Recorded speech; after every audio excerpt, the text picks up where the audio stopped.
बिस्मिल्लाहिर्रहमानिर्रहीम। कौम नूह के 5 बुत, ये 5 बुजुर्ग थे जिनके नाम पर बुत बनाए गए थे, जिनके नाम ये हैं वद, सवा, यगूस, यऊक और नसर।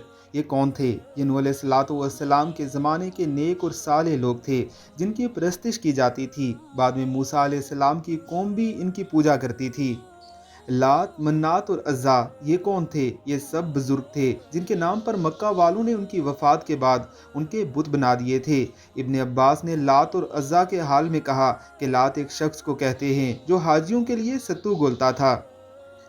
जब 8 हिजरी में रसूलुल्लाह सल्लल्लाहु अलैहि वसल्लम ने मक्का फ़तह किया तो उस वक्त काबातुल्लाह में 360 बुत नस्ब थे, जिनमें खुसूसियात के साथ इब्राहीम अलैहिस्सलातु वस्सलाम और इस्माइल अलैहिस्सलातु वस्सलाम की तस्वीरें भी थी। इनके हाथों में बड़ी लाटरी के नेज़े दिखाए गए थे जिनको नबी अलैहिस्सलातु वस्सलाम ने अपने हाथों से मिटाया।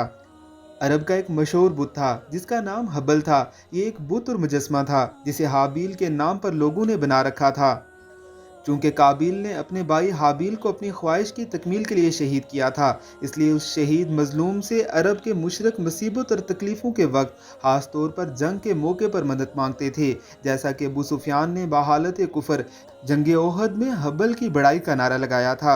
असल में ये सब बड़े बड़े बुजुर्ग थे।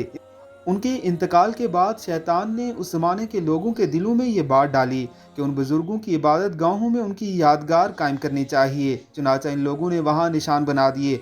यूँ हर बुज़ुर्ग के नाम पर मशहूरी हो गई। इस्लाम जब बरे सगीर आया तो ये माशरा बुरी तरह बुत परस्ती में लथड़ा हुआ था। इस्लाम में बुत परस्ती हराम है, इसलिए कब्र परस्ती आहिस्ता आहिस्ता रवाज पाने लगी। औलिया अल्लाह इस्लाम की तबलीग करने आए थे, उन्होंने हमेशा इस्लाम की तबलीग दी। अब उनकी खिदमात देखें, उनकी तालीमात पर अमल पैरा हों, उनसे कुछ सबक सीखें। उनकी वफ़ात के बाद उनकी कब्रों से चिमट कर फैज़ हासिल करना और चढ़ावे चढ़ाने से आप दीन इस्लाम की खिदमत नहीं कर रहे बल्कि अपना नुकसान कर रहे हैं। अल्लाह की ज़ात हमें महफूज फरमाए। आमीन, अल्लाहुम्मा आमीन।